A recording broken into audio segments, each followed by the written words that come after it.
我们全班重生了，整整20个人都死过一回。上一世，全球陷入冰河末世，只因班花心软，给班门口冻僵的大叔送了一床棉被，结果引狼入室，全班在严寒中惨死。再睁眼回到末世降临前3天，班花林月从裙底抽出消防斧，斧刃上的寒光比他的眼神还冷。这次谁再敢发善心，老娘亲手把他剁了喂狗！学习委员赵毅用课桌堵死门窗，谁敢开门，我杀谁。而我班长凌晨，上一世最后一个死的人，对着全班说：这一世谁敢再当圣母，林月的斧子就是规矩。末世降临前，我们还是大学生；末世降临后，我们是20个从地狱爬回来的恶鬼。这一次，我们要不惜一切代价的活下去。谁挡路，谁死。20道目光，20张熟悉又陌生的脸，在瞬间完成了信息交换，都回来了。学习委员赵毅先开了口：很好，省去了我解释的功夫。他站起来，走到讲台前，用粉笔在黑板上写下一串数字：71、32。离极寒降临，还有71小时32分钟。他转过身，扫视全班。如今我们要做的事情只有一件，那就是活下去。没人反驳，死过一次的人才懂活下去这3个字有多重。上一世，赵毅是第一个死的。那个大叔用冰锥捅穿他心脏时，还在试图阻止班花林月开门。此刻，林月手里紧紧攥着那把消防斧，漂亮的脸蛋上满是决绝，再也不见上一世的半分柔弱。那个畜生，这次我会亲手剁了他！剁，太便宜他了。体育委员李虎闷声开口，一拳砸在墙上，石灰粉速速往下掉。我要把他4肢打断，扔雪地里，让他也尝尝活活冻死滋味。上一世，李虎为了保护女同学，被活活打断4肢。我是班长凌晨，一个再普通不过的大学生。上一世被逼着眼睁睁看着所有人在绝望中死去，那种无力感，我再也不想体验第2次。我们的时间不多，我站了起来，所有人的目光都聚焦在我身上。还有71个小时，第1次寒潮就会降临。我们没时间在这里感慨，必须做3件事：第1，搞钱；第2，囤货；第3，建立一个绝对安全的堡垒。赵毅推了推眼镜，我补充第4条：在末世降临前，清理掉所有潜在的威胁。我心领神会，目光扫过全班同学，谁不服从？谁有异心？谁敢再当圣母？林月手里的斧子就是规矩。林月舔了舔嘴唇，笑了，消防斧也握得更紧。我早就想这么干了。全班20个人，没有一个人提出异议。末世第1法则：善良的人活不下去。我们花了20条人命才学会这个道理。上一世我们因为善良死了，这一世绝不再当圣母。怎么搞钱？一个戴着耳机的男生问。他叫李凯，是我们班的电脑高手。上一世被冻死前，还在用最后一点电量给人发求救信息。我看向他，把你所有能用的技术都用上，网贷、虚拟币、股市杠杆，3天之内把所有能变现的渠道全部榨干。72小时后，钱就是废纸，而物资是唯一的硬通货。记住，我们是在用一堆即将作废的数据换我们活命的机会。全班同学恍然大悟，随即眼中爆发出贪婪的光。我的声音陡然提高，我们要做一个局，一个吞掉整座城市物资的局。行动！一声令下，20个学生瞬间变成20台疯狂运转的机器。电话声、键盘敲击声、压抑的低吼声，在闷热的教室里交织成末日前夕的疯狂序曲。2个小时后，我们这个临时拼凑的末日求生班账面上已经有了超过2000万的资金，而这个数字还在不断疯长。看着手机屏幕上那串冰冷的数字，没有人兴奋，所有人的脸上都带着一种破釜沉舟的决绝。钱有了，下一步就是堡垒地址的选定以及购买物资了。我和赵毅、林月、王虎组成了临时指挥部，我们的目标是把整座大学变成我们的末日堡垒，最佳地点是图书馆。赵毅用红笔圈出学校中央的建筑，钢筋混凝土结构，全校最坚固，地上7层，地下3层，窗户少，易守难攻。最重要的是，图书馆有独立的发电机组和2个50吨的消防水箱。王虎捏了捏拳头，那就占了它。怎么占？林月皱眉，现在还是正常社会，我们总不能冲进去把人赶出来。当然不，我掏出手机，我们要可以以借用的名义。我拨通了学生会主席的电话，喂，李哥，我是凌晨，帮我个忙，用学生会的名义发个紧急通知，图书馆线路检修，存在重大火灾隐患，从今天下午开始闭馆3天，任何人不得入内。电话那头沉默。啊，这么突然？学校那边怎么说？你别管学校。我看着手机屏幕上刚转出去的数字，事成之后我给你这个数。我对着话筒说了一个让他无法拒绝的数字。好，我马上办。挂掉电话，我看向赵毅，第1步，清场完成。赵毅点头，继续在黑板上写画画。第2步，物资不能把东西全堆在图书馆，目标太大。我联系了城郊一个废弃冷库，做临时中转站。他指向我，凌晨，上一世你活得最久，对物资需求最清楚，分工你来定。我没推辞。王虎，你带人去五金建材市场，钢板钢筋有多少要多少，重点是防爆门和窗户护栏。林月，你带人去药品批发市场，抗生素、止血绷带，清空他们的库存。李凯，你负责线上采购，发电机、太阳能板、取暖设备、净水装置，只要是3天内能到货的，不管价格，全部买下。孙亮，你负责租车、货车、卡车、油罐车，把市面上能租到的车全给我租来。剩下的人跟我去图书馆，负责搬运和调度。我们要在72小时内把图书馆改造成一座末日堡垒，有没有问题？没有。20个人异口同声，声音不大，却带着一股要把天捅破的狠劲。行动立刻开始。20个人像20道黑色的影子，悄无声息地离开了教室。没有人注意到，这座象牙塔里一群最温顺的绵羊，已经变成了最凶残的饿狼。我们即将用3天时间，把这座繁华的城市彻底掏空。我们像一台精密的战争机器，开始疯狂运转。批发市场人声鼎沸，小贩的叫卖声，顾客的讨价还价声，充满了鲜活的生活气息。但我们看着这一切，眼中没有半点波澜。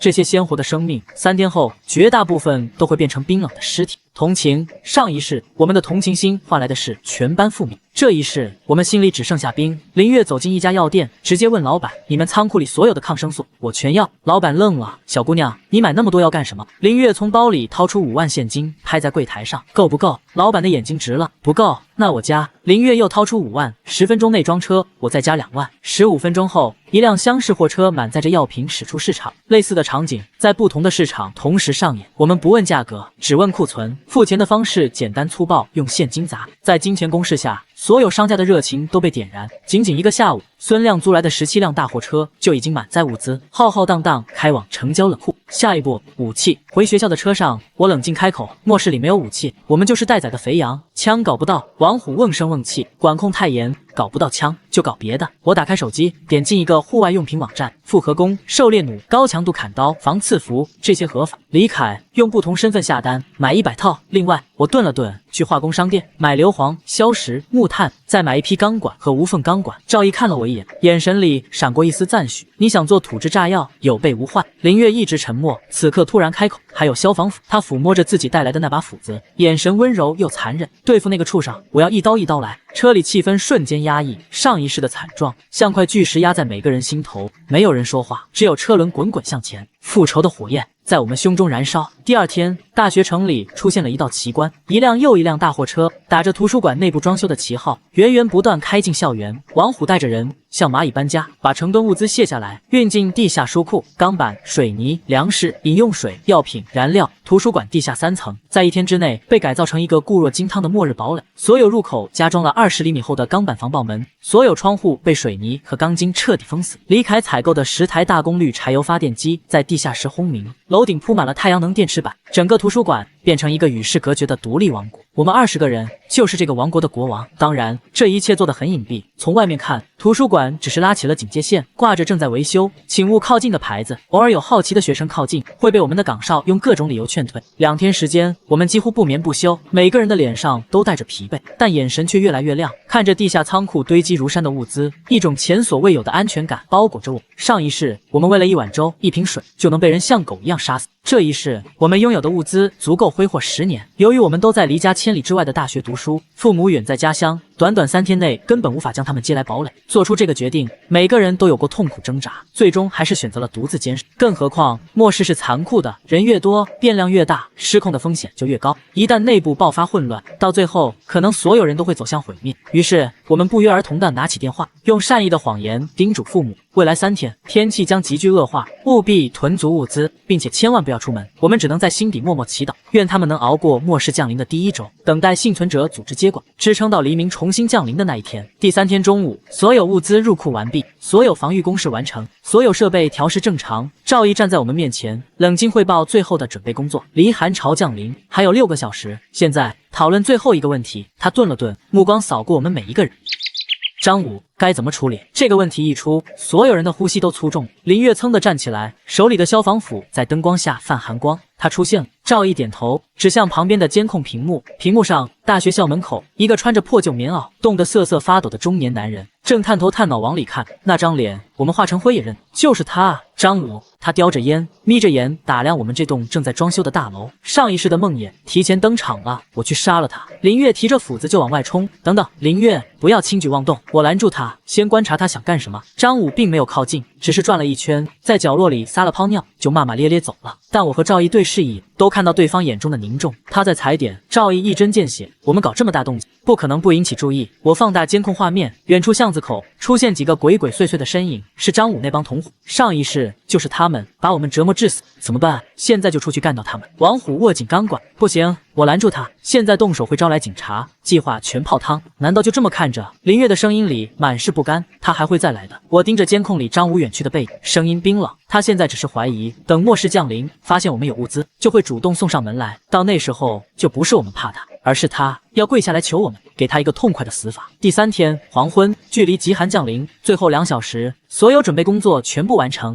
我们20个人聚集在改造过的图书馆里，这里已看不出教室模样，更像军事基地的指挥中心。墙上挂着几块巨大显示屏，连接着教学楼内外54个高清摄像头。角落里，武器架上摆满消防斧和削尖的钢管，桌上是冒着热气的自热火锅。这是我们末世前的最后一餐。没人说话，只有咀嚼食物的声音，气氛压抑的可怕。墙上的电子时钟正在倒计时，还有1分钟。赵毅看了眼手表，所有人都放下筷子。我们站起身，走到被钢板封死的窗前，通过射击孔看外面的世界。夕阳余晖给校园镀上温柔的金色，操场上还有情侣散步，宿舍楼里灯火通明，一切那么和平，那么美好。但我们知道，1分钟后，这一切都将化为乌有。墙上的时钟开始秒级倒数，我们不约而同屏住呼吸。当数字跳到00的那一刻，世界变了，一股肉眼可见的白色寒流从天际席卷而来。窗外散步的情侣瞬间僵在原地，保持着拥抱的姿势，变成一对冰雕。整个城市的电网在瞬间崩溃，宿舍楼的灯光成片熄灭，惨叫声、惊呼声、汽车失控的碰撞声从远处传来，又很快被死寂吞没。图书馆里的温度计数值开始疯狂下降，25度、10度、0度、零下15度、零下30度。启动供暖系统，我冷静下令，赵毅按下开关，地下室的发电机发出低沉的咆哮，暖气片开始散发出温暖的热量，温度计数值稳定在舒适的26度，而窗外已是零下50度的冰雪地狱，呼出的气在空中瞬间凝结成冰晶，掉在地上发出细碎的声响。成功了！一个女生喜极而泣，我们活下来了！所有人欢呼起来，互相拥抱。压抑3天的情绪彻底爆发，只有我赵毅、林月、王虎4个核心成员依旧冷静。我们知道这只是开始，真正的考验还在后面。报告。对讲机里传来侦查同学的声音，楼下有人。我切换监控画面，实验楼下雪地里出现几个黑点，他们穿着厚厚的棉衣，正艰难地向我们移动。是张武和他那帮同伙，他们手里拖着几具刚刚被冻死的路人尸体，在一个隐蔽的角落里停下，然后用尸体当柴火，点燃一堆篝火，火光映照他们扭曲的脸，每个人脸上都带着贪婪而残忍的笑容。张武抬起头，目光精准地看向我们所在的2楼，他咧嘴阴邪一笑，露出一口黄牙。这帮畜生！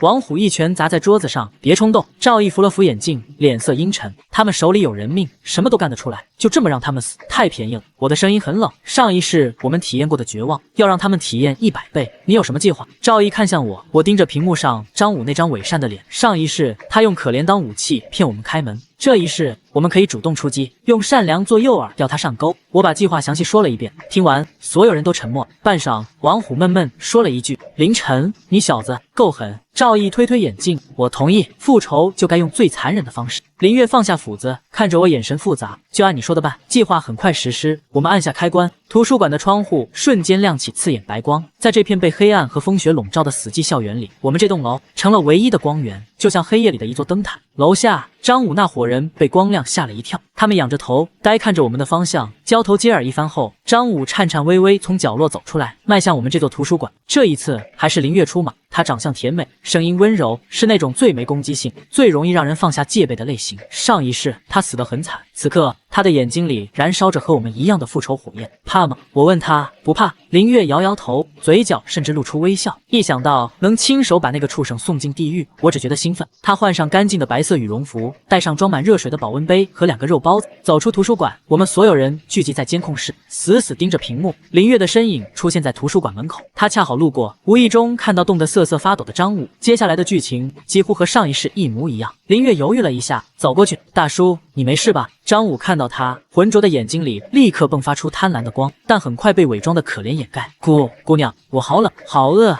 给你。林月把保温杯和包子递过去，快吃点，暖暖身子。张武接过东西，狼吞虎咽。一边吃一边感激涕零。谢谢你姑娘，你真是好人，我就是想找个地方躲躲雪。来了，和上一世一模一样的台词。监控室里，所有人的呼吸都粗重了。林月按剧本露出为难神色。大叔，学校宿舍管得严，不让外人进。这样吧，我知道有个地方没人，你可以去那里暂时躲一下。哪里？图书馆，最近在装修，里面没人，门也没锁，你可以去那里避避风。谢谢你姑娘，你真是我的大救星。张武千恩万谢，迫不及待地朝图书馆跑去。林月看着他的背影，脸上甜美的笑容慢慢消失，取而代之的是一片冰冷的漠然。鱼儿上钩了。他转身往回走，但就在他转身的那一刻，脚步顿了一下，脑海中突然闪过一个画面，上一世同样的场景，他也是这样看着那个可怜的大叔走进教室。那时候他心里想的是，我做了一件好事，而现在他的手在微微发抖，不是害怕，而是一种即将复仇的快感。在末世里，圣母只会害死所有人。张武推开图书馆厚重的玻璃门，走了进来。大厅空无一人，几排书架上盖着防尘布，昏暗寂静。他贪婪地呼吸着室内温暖的空气，脸上露出得意的笑，从怀里掏出对讲机：“喂，阿强，我进来了。真是一群蠢得要死的学生。很好。”对讲机里传来沙哑的声音：“探探路，看有多少人，有什么物资，我们15分钟后到。放心吧。”张武挂掉对讲机，从靴子里抽出锋利的匕首，表情狰狞起来。一群小羔羊，等着被宰吧！一边说一边往里走。就在这时，啪！整个大厅的灯光全部亮起，亮如白昼，刺眼光芒让张武下意识闭眼。等他再睁开眼时，脸上的笑容彻底凝固了。在一排排书架后面，缓缓走出了20个身影，是我们全班20个人，一个不少，手里拿着各种武器。王虎拎着粗壮钢管，林月提着闪寒光的消防斧，其他人握着撬棍、扳手、棒球棍。我们一言不发，就这么静静看着他，像在看一个死人。随即组成一个包围圈，把他围在正中央，断绝了所有退路。你们！张武脸上的血色瞬间褪尽，手里的匕首当啷掉在地上。他这才意识到，这不仅是个圈套，更是一个为他精心准备的刑场。很惊讶吗？我缓缓从人群中走出。上一世你也是这样，带着同伙把我们堵在教室里。张武的瞳孔猛地收缩。你们难道重生了？他终于明白，我们不再是普通学生，而是回来索命的恶鬼。恐惧像潮水一样淹没他，双腿一软，扑通跪在地上。不要杀我，我错了，我都是被逼的，求你们放过我。他开始疯狂磕头，把光洁的大理石地面撞得砰砰响。林月提着斧子，一步一步向他走去，高跟鞋踩在地上的声音，每一下都像踩在张武心脏上。上一世我也是这么求你的。林月的声音冷得不带一丝感情。你还记得你是怎么回答我的吗？他走到张武面前，居高临下看着他。你说下辈子吧，现在我来找你了。当初那个善良的林月已经被你杀死了。话音刚落，他高高的举起了手中的消防斧。不，张武发出了一声不似人声的惨叫，斧头并没有落下。王虎从后面抓住了林月的手腕，声音沉重：别让他死这么痛快。林月剧烈的喘息着，胸口起伏，眼中的恨意几乎凝成实质。最终他还是放下了斧子，把他绑起来。我冷静的发号施令，两个男生立刻上前，用早就准备好的尼龙扎带把张武捆得结结实实，嘴用胶带紧紧封死。他的同伙15分钟后到。我看了一眼表，时间不多，那就来多少杀多少。王虎把钢管在手里掂了掂，不能硬拼。我摇头。从对讲机听，他们有30多人，而且很可能有枪，我们不能有任何伤亡。那怎么办？把他们引到我们为他们准备的天堂里去。我指向图书馆的地下3层，那里我们早就布下天罗地网。张武被拖到监控室，我们要让他亲眼看着自己的同伙是如何一步一步走进我们设下的陷阱。15分钟后，30多个手持砍刀钢管的男人出现在图书馆门口，为首的是一个脸上带着刀疤的男人，他就是张武口中的阿强。他们丝毫没有怀疑，大大咧咧地走进了图书馆。迎接他们的是空无一人的大厅。人呢？张武那小子跑哪去了？阿强皱紧了眉，语气不善：强哥，你看。一个小弟指向通往地下室的楼梯口，楼梯口散落着一些饼干罐头和矿泉水，一直延伸到黑暗的地下，看起来就像有人在仓皇逃跑时掉落的。哼，一群胆小的学生。阿强不屑地冷笑一声，算他们识相，还知道留点好东西，下面肯定有他们的仓库，走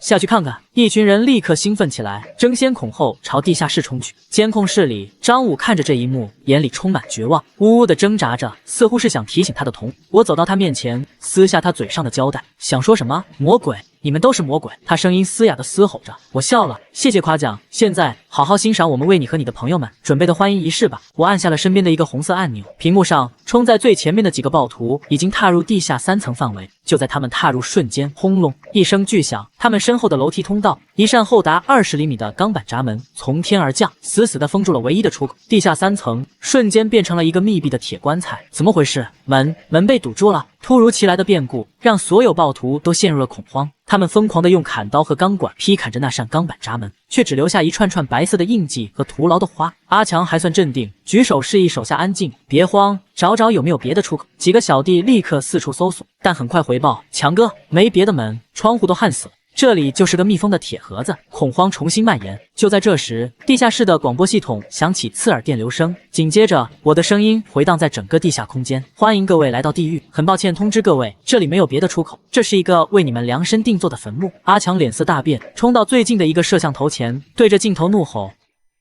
装神弄鬼，有种出来跟老子单挑，躲着算什么男人？我没有回答，只是静静地看着监控屏幕里他那张扭曲的脸。丝丝天花板上，几十个消防喷头开始喷洒白色雾气，是毒气吗？一个小弟惊恐大叫：不是毒气！我的声音再次响起，带着嘲弄：是高纯度液氮。忘了告诉你们，图书馆地下3层原本是用来保存珍贵古籍的，所以配备了最先进的消防系统——超低温液氮灭火装置。现在游戏开始，地下3层的温度将在10分钟内从现在的20摄氏度下降到零下196摄氏度。祝各位玩得愉快！我的声音消失了，整个地下室陷入死一般的寂静，紧接着是更疯狂的恐慌和绝望。液氮是液氮，我们会死的，会像冰棍一样被冻死的。强哥，快想想办法！阿强站在人群中央，额头青筋暴起，猛地转身冲到钢板闸门前，双手按在那冰冷的钢板上。都给我过来！他嘶吼，一起撞，把这门撞开。10几个壮汉立刻冲过去，用肩膀，用一切能用的部位，疯狂撞击那扇20厘米厚的钢板。1、2、3，撞！沉闷的撞击声在地下室里回荡，但钢板纹丝不动。白色雾气越来越浓，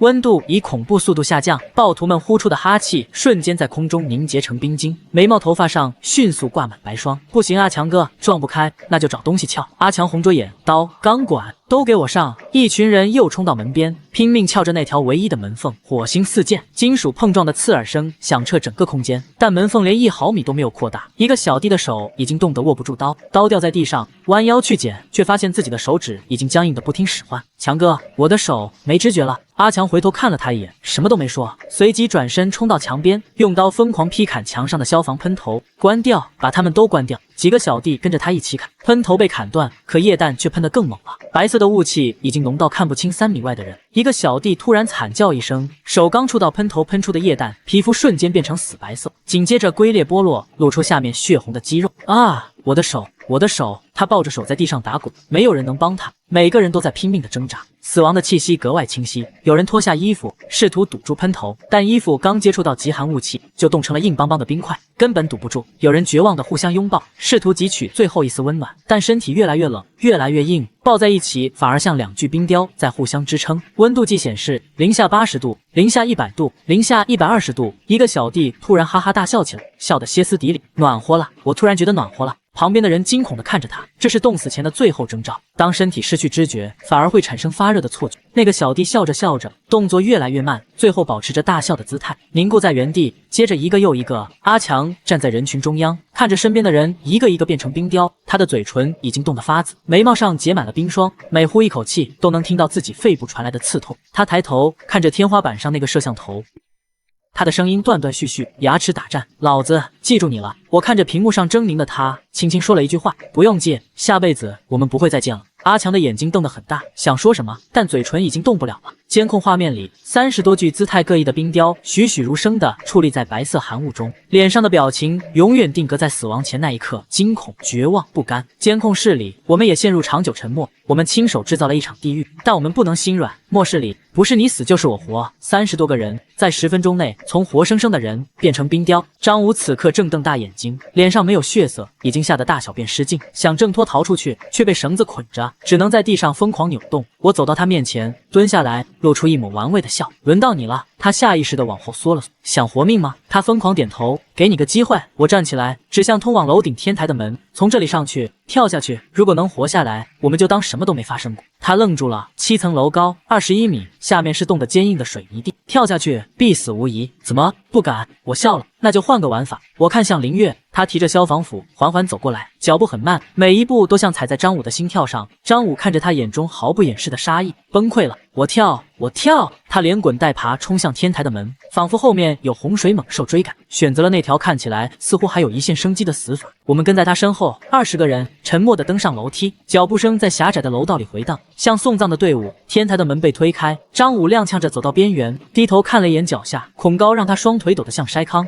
跳吧！我站在他身后，语气平静。他回头看着我们，看着20张冷漠的脸，张了张嘴，想说什么求饶。他试过了，没用，心中最后一丝侥幸破灭了。今天恐怕是必死无疑了。他的眼神变了，从恐惧突然变得疯狂，猛地转过身，嘶吼着向我扑来，想拉着我同归于尽。去死吧！我没动，饶有兴趣地看着他的临死反扑。身旁的王虎眼疾手快地一脚踹在他胸口上，张武的身体像一个破麻袋向后飞出去，越过天台护栏，消失在我们视野里。几秒钟后，楼下传来沉闷巨响，一切都结束了。林月走到天台边，看着楼下那滩模糊的血肉，手中的消防斧当啷掉在地上，蹲下身，抱着膝盖，发出压抑了许久的撕心裂肺的哭声。那不是复仇的快感，而是那个善良的自己真的死了。没有人安慰他，因为我们都知道，上一世因为善良而死去的我们再也回不来了。那个会送棉被的林月，那个笑起来有2个酒窝的林月，那个相信人性本善的林月，在这一刻彻底死了。大家站在天台上，没人说话。我们知道，真正的末日才刚刚开始。我走过去帮他拍掉肩膀上的血，走吧，下面还有很多事要做。他点点头，弯腰捡起那把消防斧，斧刃上沾了一点血，不知道是刚才砍讲台时留下的，还是刚才站在天台边缘时溅上。他用袖子认真地擦了擦，轻声说：“以后这把斧子只用来砍该砍的人。”雪越下越大，我们走下楼梯，脚步声在楼道里回荡，渐渐远去。只有风还在天台上呼啸，只有雪还在不停地落，覆盖一切。接下来的几天，风雪越来越大，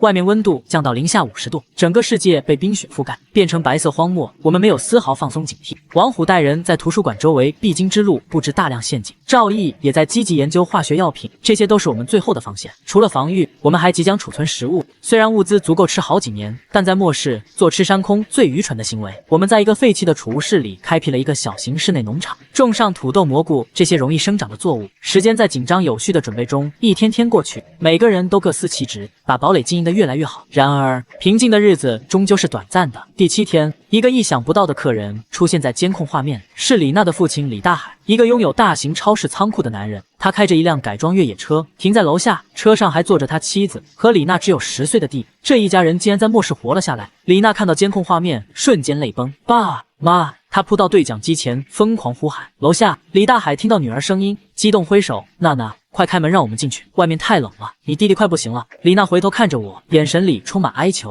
班长，求求你，让他们进来吧。”教室里所有人都沉默了。这是一个艰难的决定，开门意味着位置彻底暴露，可能引来更多麻烦；不开门就是眼睁睁看着同学家人冻死在外。上一世林月的悲剧还历历在目。不能开！赵毅第一个开口，声音冷酷：“我们不能报这个喜。”可那是我爸妈！李娜尖叫起来。林月提着斧子走到李娜面前，眼神复杂：“李娜，你忘了吗？上一世我们是怎么死的？”李娜身体一僵：“是啊，就是因为一时心软，我们全军覆没。”她脸上的血色瞬间褪去，陷入痛苦挣扎。我看着监控画面里那辆在风雪中瑟瑟发抖的越野车，雪已经积了厚厚一层，几乎要把整个车身吞没。一家3口能在极寒天气里存活这么多天，不简单。我再次回头看向泪流满面的李娜，这一次她没有喊，没有闹，就那么跪着，眼睛里全是痛，但她的嘴唇紧紧咬着，没有发出声音。她知道规矩，上一世我们就是因为心软才死的，所以她没有资格要求我们拿所有人的命去换她家人的命。我把目光重新移回监控画面，只见李大海将头从车里钻了出来，四处张望着，像是在观察地形。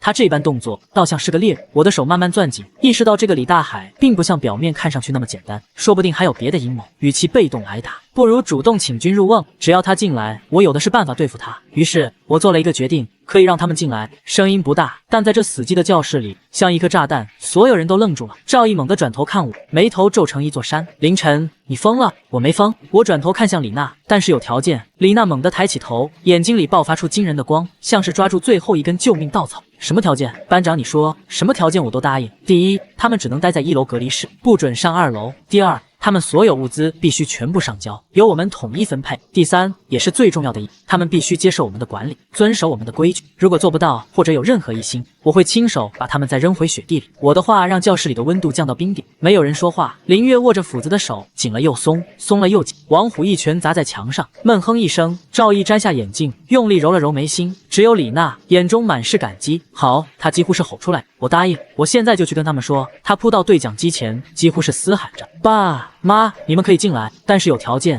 不准上2楼，物资全部上交，要守规矩，能做到吗？对讲机那头沉默了很久，久到李娜脸上的狂喜开始变成恐惧，久到王虎已经开始往门口走，准备去加固防线。然后李大海的声音传了过来，能。声音里听不出感激和激动，像是没有任何情绪。我的心又往下沉了一点。这个人不一般，李娜却什么都没听出来，还沉浸在喜悦中。我拿起对讲机，王虎开门，林月带5个人门口守着，武器准备好。赵毅，隔离室的监控从现在开始24小时盯着，其他人各就各位。所有人动了，门打开的那一刻，风雪涌进来。李大海第一个走进来，他是个看起来很精明的商人，他的眼睛扫过大厅，看向堆积如山的物资以及墙上的监控摄像头，眼中闪过一丝震惊和贪婪，但他掩饰得很好。搜身，我偏了偏头，王虎上前把他全身上上下下搜了一遍，手机、钱包、香烟、打火机都被放在桌上。他主动上交了车里所有东西，对我们的安排也没有任何异议。他的妻子则抱着冻得脸色发青的儿子，不停道谢。我点点头。隔离室在1楼东边，进去之后门会从外面锁上，每天3餐有人送，不准出来，不准乱走。随后我让王虎带他们进了隔离室，门关上的那一刻，赵毅站在我身后，脸色凝重。凌晨，这个人好像有些不对劲。我知道，那你为什么还让他们进来？我看着监控画面里那个男人正坐在隔离室的床上，平静地打量四周，因为与其等他在暗处算计我，不如让他到明处来。至少现在他在笼子里，而笼子的钥匙在我手里。赵毅看着我，沉默了几秒。你变了，以前的凌晨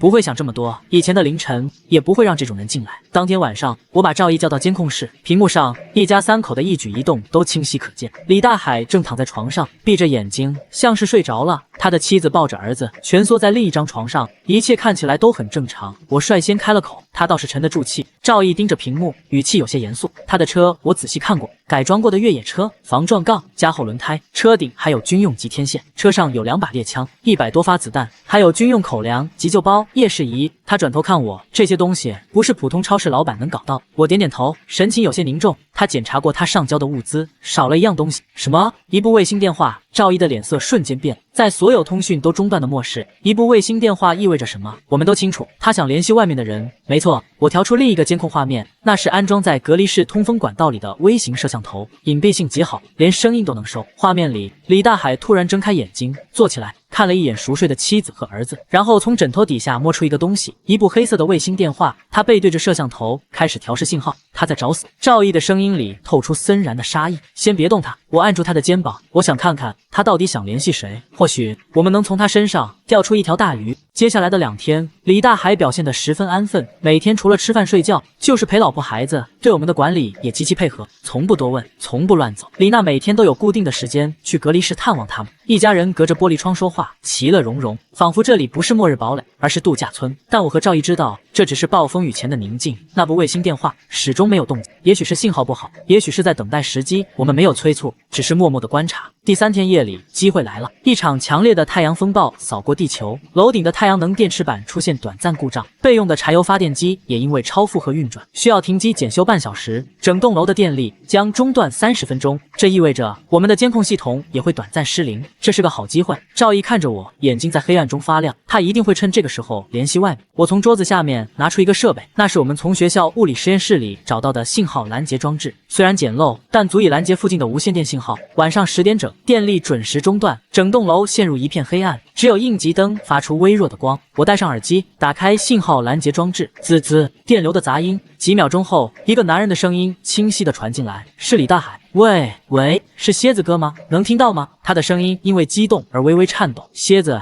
这个名字让我的心猛地一沉。我和赵毅对视一眼，都看到了对方眼中的震惊和寒意。上一世，我们虽然没见过蝎子本人，但这名字是所有幸存者的噩梦。一个大型幸存者基地的首领，手下上百号人，装备精良，心狠手辣，他们像蝗虫一样，所到之处寸草不生。没想到李大海竟然和他有联系。老李，你终于联系我了。耳机里传来一个粗犷的声音，带着不耐烦。我还以为你死外面了。蝎子哥，不辱使命，我已经成功打入他们内部。李大海迫不及待的邀功，声音压得很低，但掩不住得意。这个图书馆里，他们囤了山一样多的物资，发电机、食物、水药品，什么都有。他们就像一群抱着金山的傻子，根本不知道怎么用。只要您来，这里就是您的了。哦，蝎子的声音里透出一丝激动。有多少人？有什么武器？就20个学生，傻乎乎的，武器也就几把弩箭，几根钢管，根本不足为惧。好，地址发给我，给你记一个大功。通话结束，我摘下耳机，沉默了很久。赵毅看着我，没有说话，一切都清楚了。这是一场彻头彻尾的背叛。李大海从一开始就没安好心。他把我们当成献给蝎子的投名状，怎么办？赵毅看着我，眼中杀机毕露。现在就下去宰了他？不，我摇头，杀了他太便宜了，而且蝎子那边已收到地址，他们迟早会找来。我要让这个姓李的亲身体验什么叫绝望。我拿起对讲机，林月，带上你的人去隔离室。干什么？带他们上路。3分钟后，电力恢复，监控画面再次亮起。隔离室里，李大海正一脸得意看着老婆孩子。老婆，儿子，别怕，很快我们就能成为这里的主人了。那个姓林的傻小子还真以为我会被他管住。等些子哥的人一到，我要让他跪下来舔我的鞋。他正说得起劲，隔离室门突然被打开，林月带着几个男生走进来，手里都拿着削尖的钢管。你们要干什么？李大海脸色一变，林月没有说话，只是挥手让人将李大海他们带走。而他的妻子和儿子蜷缩在角落，一脸惊恐。李大海被压到了我面前，看到满墙的监控屏幕，脸色瞬间变了。我走近他，冷声质问：卫星电话用的还顺手吗？他的腿一软，跪在地上。你们都知道了，林班长，你听我解释，我就是一个小市民，完全就是被逼。蝎子说一不二，不照做他们就会杀了我。我语气漠然，别演了，你以为我们真的那么蠢吗？你的身份我们早就察觉了。李大海有些心慌，我在他面前蹲下来，拿出搜到的一张伪造身份证，打开举在李大海眼前。我再给你一次机会，坦白，到底是什么人？他沉默了片刻，然后突然笑了，那个笑和之前唯唯诺诺的样子判若两人。我是蝎子的手下。他站起来，拍拍膝盖上的灰，眼神变得锐利。20年前就跟着他了，我的任务就是潜伏起来，收集情报。你这么利用李娜，有把她当女儿吗？他神色有了些许惭愧，但还是压了下来。我供她好吃好喝，待她不薄，况且女儿可以再生，但这种机会一辈子就一次。他看着我，笑得越发嚣张。你们以为杀了我就能解决问题？太天真了。蝎子哥收到我的定位，不久必到，到时候你们这些学生……他没说完，因为林月的斧子已经架在他脖子上，敢威胁我们，动手！几个男生扑上去，直接将钢管对准了他的妻子和儿子。不要动我老婆孩子！他慌了，疯狂嘶吼，他们是无辜的，无辜！林月一脚把他踹翻。当你想把我们20个人都送进地狱时，你想过我们是无辜的吗？你这个畜生，不配谈无辜！我拦下林月，看向倒在地上的李大海。看来你还是在意自己妻儿的，那就让李娜来看看自己的父亲到底是个什么样的人。我拿起对讲机，李娜来监控室。李娜走进来的时候，第一眼看到的是跪在地上的父亲，接着是满脸惊恐的母亲和弟弟。我将手里的那个假身份证递给他，看了一眼后，手开始发抖。爸，这是什么？他吼出来，眼泪夺眶而出。你瞎吗？不认字？李大海抬起头，表情狰狞。我是蝎子的人，专门来踩点的。你那些同学，在我眼里就是一堆会喘气的物资。你以为我来找你是因为想你了？等我的人一到，你们全得死！李娜站在原地一动不动，眼泪还在流，但眼神已经空了。我回头看向李娜，李娜，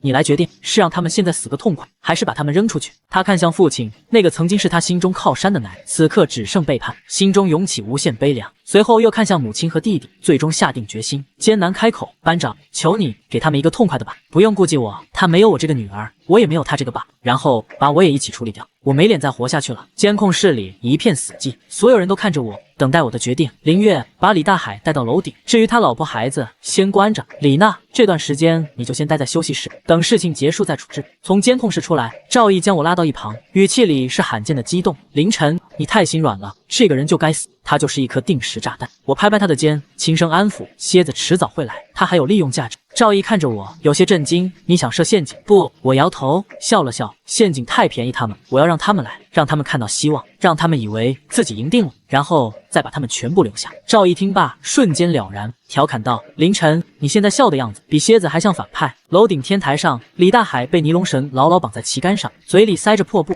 在零下50度的寒风中瑟瑟发抖。他拼命挣扎，但绳子纹丝不动。我走到他面前，冷吗？但我不会让你这么快死。随即将一个恒温器放入他的胸前，拍了拍他的脸。你的蝎子哥不是要来了吗？让他亲眼看看他的狗是什么下场。蝎子的车队比预想中来得更快。第二天凌晨，天刚蒙蒙亮，瞭望哨就发出了警报：10辆车，改装过的重型卡车和装甲车，人数至少50以上，武器有重机枪，还有……瞭望哨的声音顿住，带着惊恐。还有 RPG。监控画面里，一支全副武装的车队正缓缓驶入校园，为首的是一辆改装过的军用悍马，车顶架着 M2 重机枪，枪口黑洞洞的对着我们，后面跟着3辆装甲运兵车，还有6辆满载武装人员的卡车。他们在距离图书馆300米处停下，一个身材魁梧、眼神凶狠的男人从悍马上跳下来，他穿着军用防弹衣，腰间别着2把手枪，手里拿着一个扩音器，抬起头，目光越过雪地，落在这栋楼上，是蝎子。这么大阵仗，王虎啐了一口，够看得起咱们的。我压低声音，所有人进入战斗位置，记住不要硬拼，他们的优势是人多武器猛，我们的优势是地形。蝎子没有立刻进攻，而是举起望远镜朝我们这边看过来，最终他的目光停在了楼顶，他放下望远镜，嘴角勾起一个笑，拿起扩音器，声音在雪地里回荡，里面的人听着，我弟弟张武3天前进过你们这栋楼，但再也没出来，现在我兄弟李大海又被你们绑在楼顶，这笔账咱们得好好算算。他顿了顿，扩音器里传来他低沉的笑声，不过我这人讲道理，给你们2个选择，第一，开门投降，交出所有物资，我可以让你们加入我的队伍，替我卖命，我弟弟的事一笔勾销。第二，我炸平这栋楼，把你们的尸体刨出来，扔在雪地里喂狗，给你们5分钟考虑。他的声音消失了，车队那边所有人都进入了战斗位置，重机枪手调整枪口， RPG 射手扛起了火箭筒。5分钟倒计时开始，班长怎么办？拼了！王虎攥紧钢管，我就不信打不过这帮畜生。上一世老子赤手空拳都敢跟他们干，这一世我们有这么好的装备，还怕他们不成？没错，林月举起了他的消防斧，让他们来，来一个我杀一个，来1双我杀1双，但他们有重武器。赵毅看着群情激愤的众人，冷静地分析，我们的加厚墙体和防弹玻璃能扛几发 RPG， 却扛不住持续轰击，一旦外墙被炸开，他们冲进来，我们必死无疑。我盯着监控画面，大脑飞速运转，张武和李大海都是蝎子的人，这说明蝎子这次来不只是抢物资，更是复仇，怎么会轻易放过我们？投降那是死路一条，以蝎子的作风，我们只会变成新的奴隶。我看着屏幕上那些黑洞洞的枪口和火箭筒，心里第一次生出一种感觉，绝望。但不对，上一世我体验过真正的绝望，被按在雪地里，眼睁睁看着同学一个一个死去，那种无力感比现在可怕100倍。不能投降，我深吸一口气，声音出奇的平静，所有人准备战斗。5分钟后，见我们仍旧没有投降，蝎子的人开始行动了。他们没有强攻，而是分成3队，从3个方向朝图书馆包抄过来，动作专业，配合默契，显然不是乌合之众。他们受过训练。赵毅脸色凝重，可能是雇佣兵或者退役军人的团伙，那就更不能让他们进来。况且我们的堡垒也不是那么好进的。我盯着屏幕，所有人准备放镜再打，50米、20米，打！10几支弩箭同时射出，冲在最前面的3个匪徒应声倒地，剩下的立刻找到掩体，开始反击。重机枪的子弹像暴雨一样扫过来，打得外墙火星四溅，但我们的堡垒纹丝不动，加厚过的墙体和防弹玻璃轻松地挡住了所有子弹。我一声令下，再次反击，朝着他们扔下了10几颗自制火药，在空中划出优美的弧线，落在了蝎子的阵地里。轰轰轰！火光冲天而起，惨叫声瞬间响成一片，蝎子的阵地陷入了一片火海。干得漂亮！王虎兴奋地大吼。但我们都知道，这只是开胃菜。果然，火海中冲出了几辆装甲车，他们无视火焰，像钢铁巨兽一样朝着我们的大楼横冲直撞而来。来了！我握紧了手里的引爆器，所有人准备迎接冲击。轰！第一辆装甲车狠狠地撞在了我们的大门上，虽然防弹玻璃没碎，整栋楼都为之震动，但防御工事仍旧完好。装甲车里的人似乎也感到了震惊，他们开始倒车，准备进行第2次撞击。就是现在，我按下了引爆器，埋设在大楼外排水沟里的柴油瞬间被点燃，一条火龙拔地而起，将那几辆装甲车瞬间吞噬。这一轮交锋，我们完胜！教学楼里爆发出雷鸣般的欢呼，但蝎子并没有被吓倒。他从一辆指挥车上走了下来，看着我们这栋楼，眼神里没有愤怒，只有一种冰冷的，像看死人一样的平静。随即从身后拿出了一个大家伙 RPG 火箭筒，我的瞳孔猛地一缩，麻烦大了！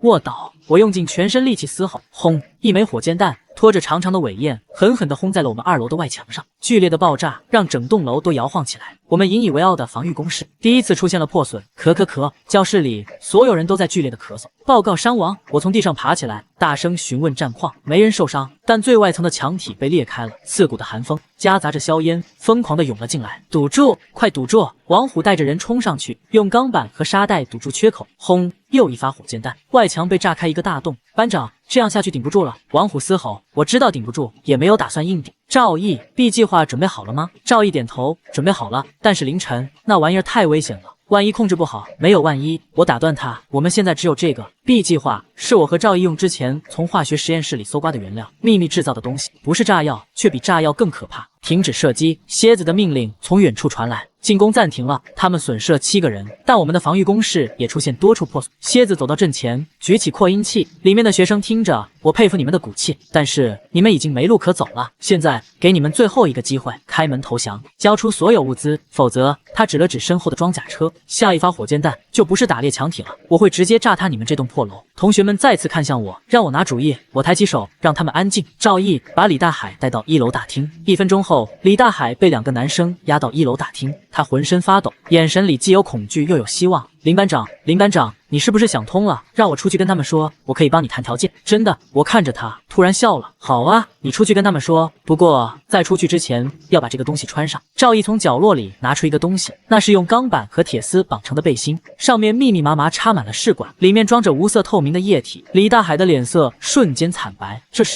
是什么好东西？我拍拍他的肩膀，试管里装的是液氮和高浓度酒精的混合物，只要受到剧烈撞击，就会瞬间气化，然后轰！我做了个爆炸的手势，你跑得越快，撞得越狠，炸得越漂亮。不，他的腿开始打颤。别怕，我凑近他耳边，你刚才不是想帮我们谈条件吗？现在机会来了，走出去，告诉蝎子，让他带着人滚出这里，不然后果你知道的。你疯了？我没疯，我站直身体，疯的是你。你本可以安安稳稳待在这里，等末世过去，但你偏偏要出卖我们，换你自己的荣华富贵。所以现在轮到你了。我示意王虎打开大门，刺骨的寒风瞬间涌进来。李大海站在门口，浑身发抖，身上那件炸弹背心在风中微微晃动，试管里的液体折射出诡异的光。去吧，我在他背后推了一把，跑起来，跑到他们面前去，告诉他们你给他们带来了礼物。他跌跌撞撞冲进雪地里，蝎子那边的人立刻警觉起来，几把枪同时对准他。别开枪，别开枪，是我，老李。他举起双手，声音在风里飘散，但他不敢跑太快，怕摔倒，怕引爆身上的东西，就那样一步步挪过去。蝎子从掩体后面站起来，皱眉看着他，老李，你怎么出来了？他们放你出来了。蝎子哥，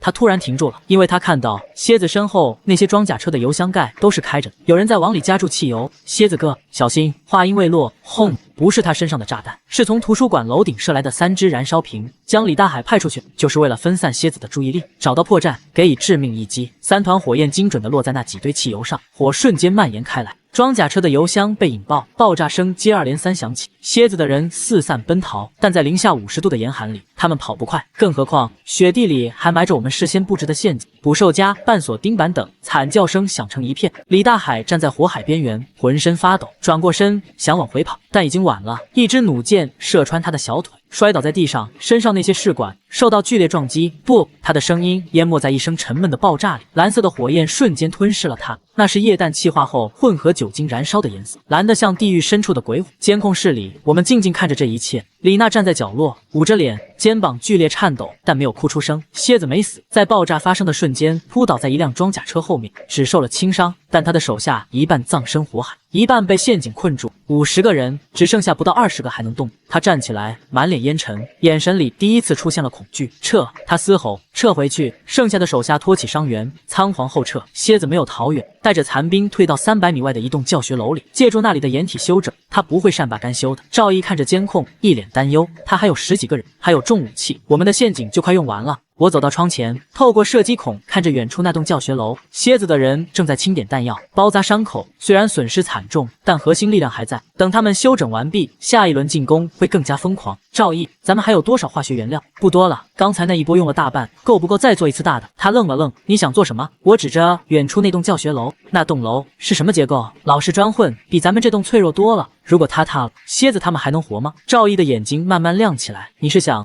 对，我点头。他们躲进去，就别想再出来。半个小时后，蝎子的人开始第3轮进攻。这次他们学聪明了，不再贸然靠近，而是先用火箭弹轰击，把我们逼在掩体后面，抬不起头，再慢慢推进。轰！2楼那扇已经布满裂纹的防弹玻璃终究碎了，这是我们的最后一层防御工事了。快，所有人快躲到掩体后面！我焦急地呼喊着大家躲避。蝎子的人已经推进到100米内，他们的重机枪压得我们根本没法露头还击。班长，还有多久？我们快顶不住了，再坚持2分钟！我嘶吼。1分钟，30秒过去了。赵毅，好了没有？好了。赵毅按下一个开关。300米外，那栋教学楼的地下室里，我们事先埋设的炸药被引爆了。那不是普通的炸药，是我们在实验室里提炼的某种不稳定化合物，配合从图书馆消防系统里抽出来的液氮管道。爆炸的瞬间，液氮管道被撕裂，零下196度的液体瞬间气化、膨胀，混合着爆炸的冲击波，在那栋老旧的教学楼里疯狂肆虐。砖混结构根本承受不住这种极寒和冲击的双重打击，先是墙体开裂，然后是承重柱断裂，最后整栋楼轰然倒塌，烟尘腾起几十米高。正在朝我们进攻的蝎子手下听到身后的巨响，纷纷回头。他们看到自己的老巢和退路，以及剩下的弹药和物资，全部被埋在废墟下，包括蝎子本人。监控画面里，我们清楚地看到爆炸发生的瞬间，蝎子正好站在那栋楼的大厅里，他还没来得及反应，天花板就砸了下来，他被活埋了。老大死了，撤！快撤！剩下的匪徒彻底崩溃，扔下武器，四散奔逃。但在这零下50度的冰天雪地里，他们能逃到哪里去？追出去的王虎他们没用多久就抓回了6个俘虏，其余的要么冻死在半路，要么跌进我们布置的陷阱。战斗结束了，我们赢了。我靠在墙上看着他们，嘴角扯出一丝久违的笑。就在这时，一个不和谐的声音突兀地响起：“班长，你看！”负责瞭望的同学指着远方，声音里充满了惊恐。我顺着他指的方向看去，远处出现了一排排整齐的黑点，所有人的笑容凝固在脸上。是军队，一排排坦克和装甲运兵车正朝着我们这个方向缓缓驶来，在他们的上空还有几架武装直升机在盘旋。我的心瞬间沉到了谷底，戒备！我下意识抓起身边的武器，心脏狂跳。末世里，我们见过太多穿着军装的土匪，打着救援旗号的强盗，谁知道这支军队是来救我们，还是来收割最后的幸存者？装甲车在堡垒外200米处停下，坦克炮塔缓缓转动，探照灯锁定了我们的窗口，高音喇叭响起，声音冰冷而机械：“前方幸存者，请放下武器，双手抱头，依次走出建筑，接受检查，否则我们将采取强制措施。”堡垒里一片死寂，有人看向我，眼神里是恐惧，是不甘，是好不容易活下来，却又要面对未知的绝望。我的手心全是汗，武器握得死紧。班长，有人小声喊。我盯着那排沉默的炮口，又回头看着身后这群满身伤痕的伙伴。上一世我们死在恶徒手里，这一世难道还要死在枪下吗？听我的！我深吸一口气，慢慢举起双手，放下武器，我们出去。可是赌一把，我说，要么被他们当威胁清除，要么赌他们真的是来救我们的。武器落地的声音稀稀落落响起，我们高举双手，一个接一个走出堡垒。探照灯刺得睁不开眼，我听见直升机在头顶轰鸣，听见履带碾过碎石的刺耳声响。一个军官从装甲车后走出，手里拿着扫描器，对着我们扫了一下，然后回头冲着身后的军队点了一下头。下一秒，所有枪口同时垂下，幸存者确认，年龄符合，无感染体征。军官的声音透过喇叭传来：“欢迎回家，孩子们，你们安全了。”这一瞬间，心中百感交集，既有劫后余生的庆幸，也有被这个世界重新接纳的激动。我们被扶上装甲车，物资被有序接管，所有人被送进宽敞的避难所，没有想象中的严苛管制。医生每天挨个检查幸存者的身体，窗外依然是末世，但窗内人类最后的倔强正在把世界一点一点拉回正轨。在各方科学工作者的不懈努力下，天气的失控趋势终于被逐步遏制。最初的1年，全球气象网络几乎瘫痪，科学家们只能依靠残存的卫星数据和地面观测站，一点一点重建气候模型。第3年，第一批人工干预项目启动，高空播撒催化剂，区域性云层导控极地冰盖加固。每一场行动都像是一场赌博，赌注是全人类的未来。有人在极地的暴风雪中失联，有人在辐射残留区连续工作72小时再也没醒来，但更多人接过了他们的数据，他们的笔记，他们未尽的信念。第5年，天空终于重现蓝色，冰雪消融，大地复苏，末世终于结束了。1个月后，当我站在重建的家园门口，看见远处2个踉跄奔来的身影时，嘴唇颤抖的说不出一个字。他们老了，头发全白了，瘦得像2张被揉皱的纸，但他们活着。母亲告诉我，他们信了我的话，那3天真的没出门。后来断水断电，他们就靠着囤积的物资硬撑。再后来被救援队发现，送进了幸存者安置地。我们抱在一起，谁也没说话，只是哭了很久很久。这一次是迟到了2世的团圆。